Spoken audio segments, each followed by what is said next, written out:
no me vengan con cosas extrañas, yo quiero una explicación sencilla.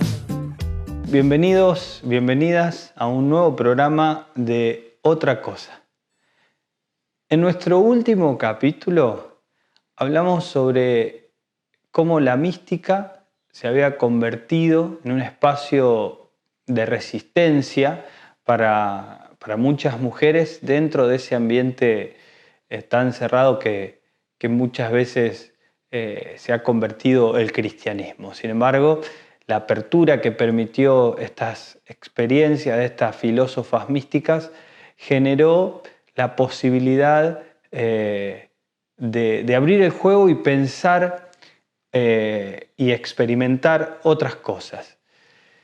En el capítulo de hoy vamos a ver de qué manera se forma, se gesta y cuáles son las consecuencias de esa gesta la escolástica cristiana, uno de los movimientos filosóficos más fuertes y más estudiados de la Edad Media, que empieza con San Anselmo de Canterbury y va a cerrar con Guillermo de Ockham, pasando por la trascendental figura de Santo Tomás de Aquino. Hoy, en Otra Cosa, la escolástica y el escolasticismo.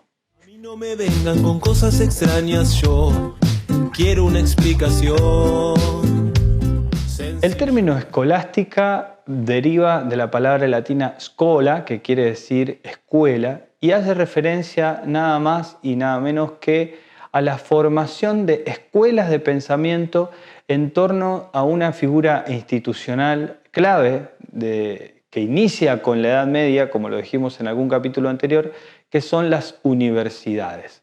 Sí, en la Edad Media, sobre todo a partir del siglo XI, se empiezan a formar en Europa las primeras universidades, los primeros grandes centros de saber, conglomerados de estudios en grandes ciudades de Europa. Y estas universidades estaban prácticamente todas excepto una, controladas o financiadas por el papado.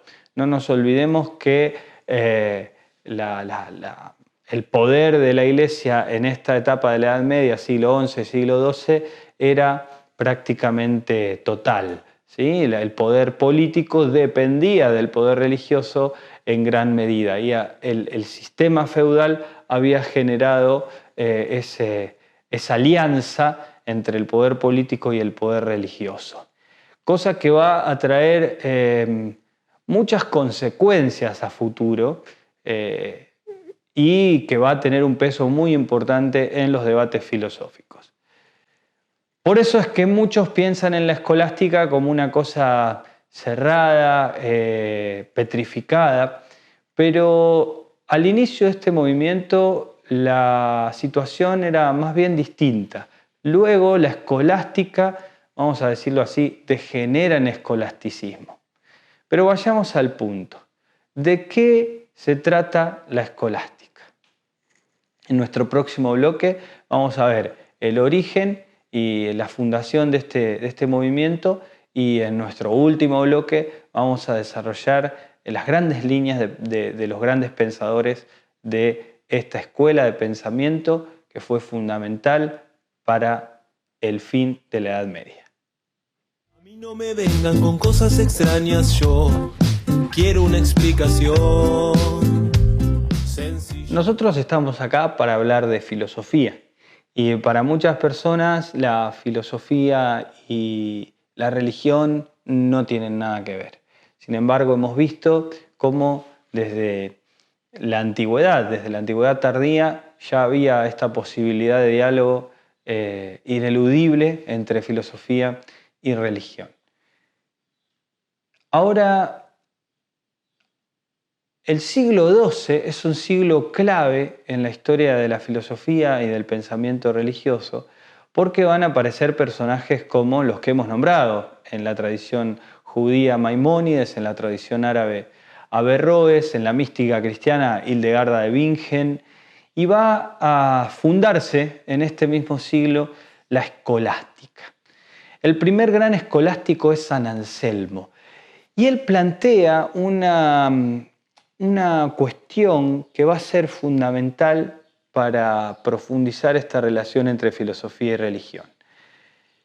Hay una frase muy conocida de San Anselmo que dice: la fe sale en búsqueda de la razón. Creo para entender.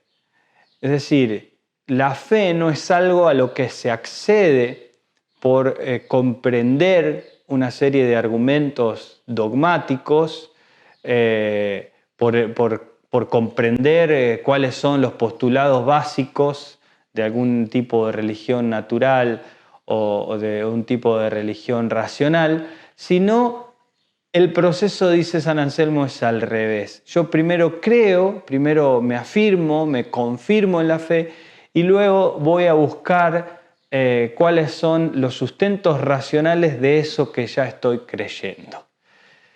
Esto es súper importante para entender la filosofía de la Edad Media, sobre todo del lado del cristianismo. ¿A qué se debe esto?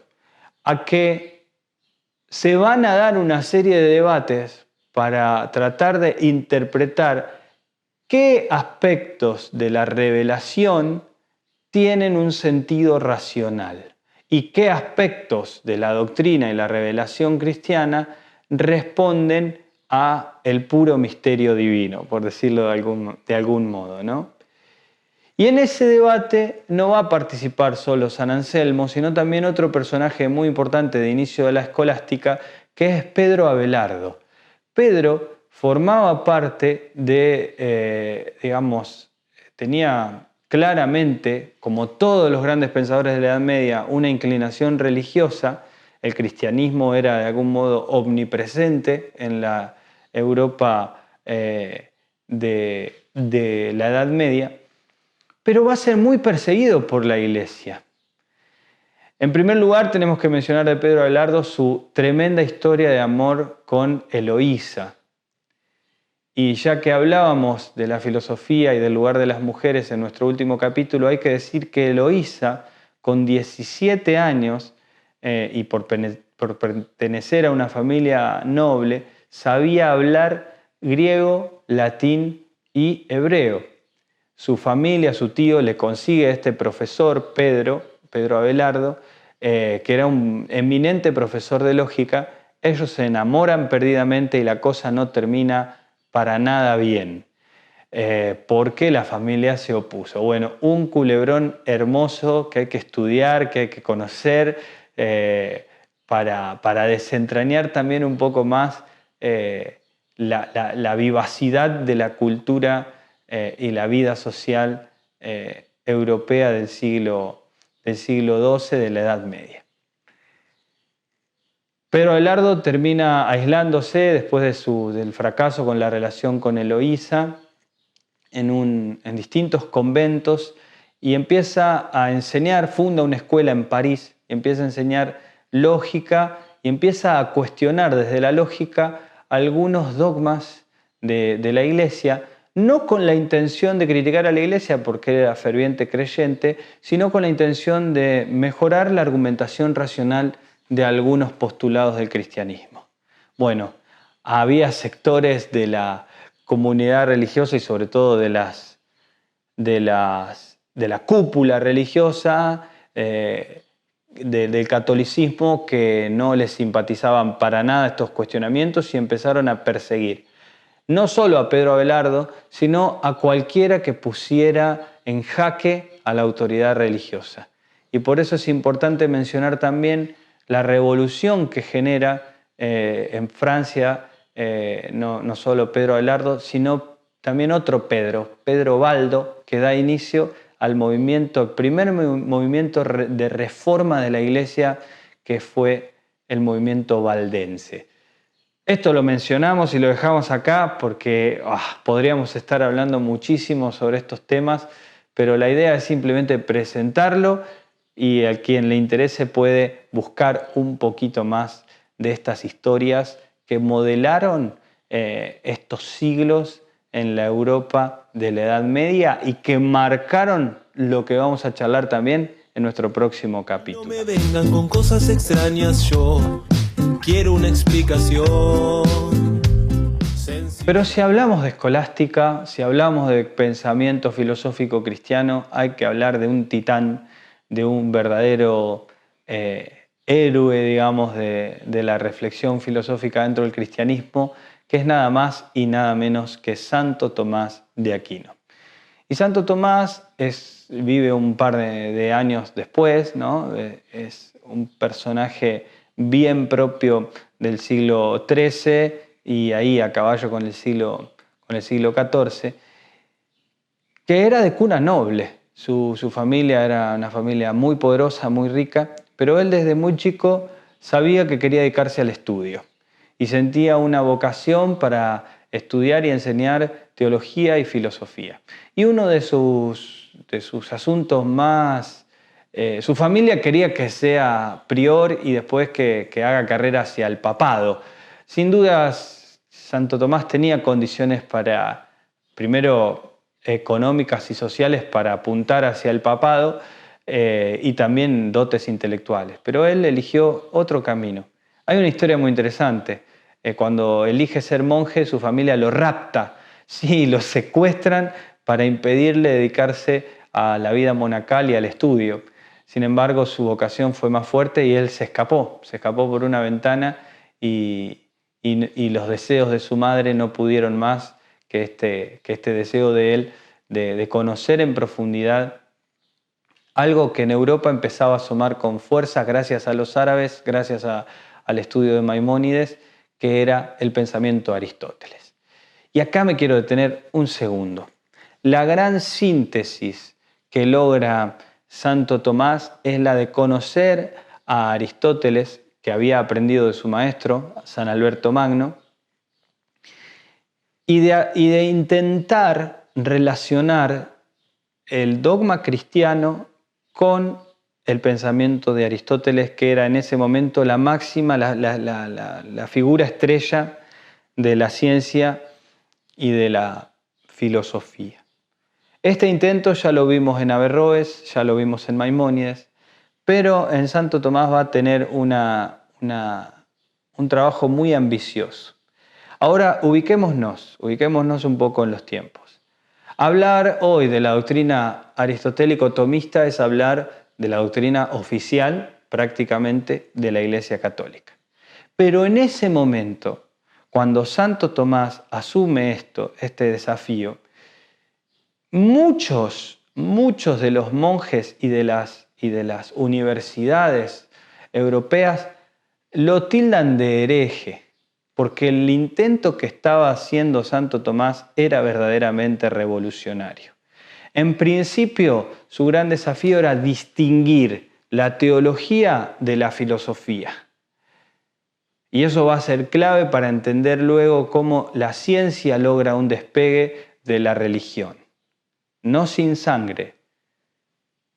Pero Santo Tomás tiene una idea clara, y es que en el genio de Aristóteles, en la figura de los grandes filósofos, porque va a incorporar elementos de Platón también, había verdades que pertenecen a una especie de religión natural.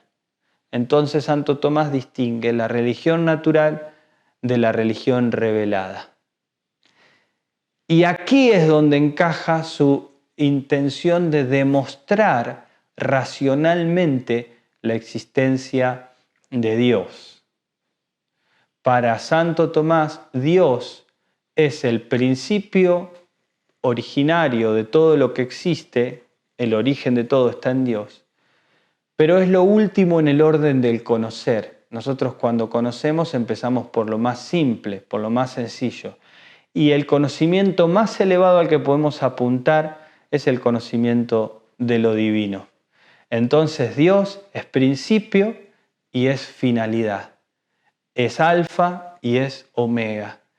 Es decir, el principio por el cual todas las cosas son lo que son y el fin último hacia el cual todas las cosas tienden. Aquí vemos cómo Aristóteles se mete en el pensamiento cristiano y genera una revolución. Estas ideas de Santo Tomás van a ser luego revisadas e incluso criticadas por un personaje fabuloso que también hay que estudiar, que no nos vamos a poder detener, que es Guillermo de Ockham, que también termina siendo perseguido por las autoridades de la Iglesia. Hasta aquí planteamos este asunto y en nuestro último bloquecito vamos a contar una muy breve anécdota que pone a Santo Tomás en un lugar todavía más importante del que la propia historia ya lo ha colocado. No me vengan con cosas extrañas, yo quiero una explicación. Contamos dos cositas más de Santo Tomás, cerramos con esta temporada que hicimos, ¿no?, de Edad Media y abrimos ya las ideas para un próximo capítulo, para una próxima temporada histórica que se viene, que es apasionante. Santo Tomás se propuso explicar todo. Sí, él decía que su meta era la verdad y que a la verdad se puede acceder por la razón y por la revelación. Para explicar todo, su gran idea era escribir una suma, la famosa Suma Teológica. ¿Qué es una suma? Es un compendio que, razonamiento por razonamiento, toma los pros y los contras, pone ejemplos, los contrapone y luego saca conclusiones. De ese modo quiso Santo Tomás explicar todo el cristianismo desde la mano de Aristóteles. Una tarea titánica, sin duda. Pero en un momento tuvo una experiencia que dejó esa suma incompleta, con lo cual no podemos hablar de una suma incompleta, es una contradicción total. Santo Tomás estaba en una misa y tuvo una visión. Sí, el gran filósofo racional del cristianismo tuvo una experiencia mística que le hizo sentir, y esto en sus propias palabras, que todo lo que había escrito era como una simple paja que había que quemar. Que toda su inteligencia y todos sus desarrollos teóricos no se comparaban en absoluto con lo glorioso de su visión. Por suerte para nosotros no quemó su obra, pero estuvo a punto. Su discípulo y su secretario lo convenció de que no lo hiciera. Santo Tomás muere entonces, sus últimos años no los dedica en absoluto a seguir escribiendo esta obra monumental, sino más a la vida contemplativa y al debate de ideas de su tiempo, que eran muy álgidos y con muchas controversias. Así cerramos entonces nuestro capítulo sobre la escolástica, planteando una idea importante. Santo Tomás es lo que es porque se atrevió a dejar ingresar algo que era nuevo, que era novedoso, que era desafiante para el mundo de la religión, lo dejó entrar a sus ideas y se puso a estudiarlo y a debatirlo. Luego la escolástica degeneró en escolasticismo, es decir, en un formalismo que seguía ideas rígidas y que convirtió esa obra viva de Santo Tomás en una doctrina cerrada sobre sí misma e incuestionable. Esto para la filosofía nunca es así. En filosofía damos lugar a todas las preguntas. ¿No será acaso tiempo de revisar muchas verdades que hemos establecido como incuestionables y empezar a pensar otra cosa?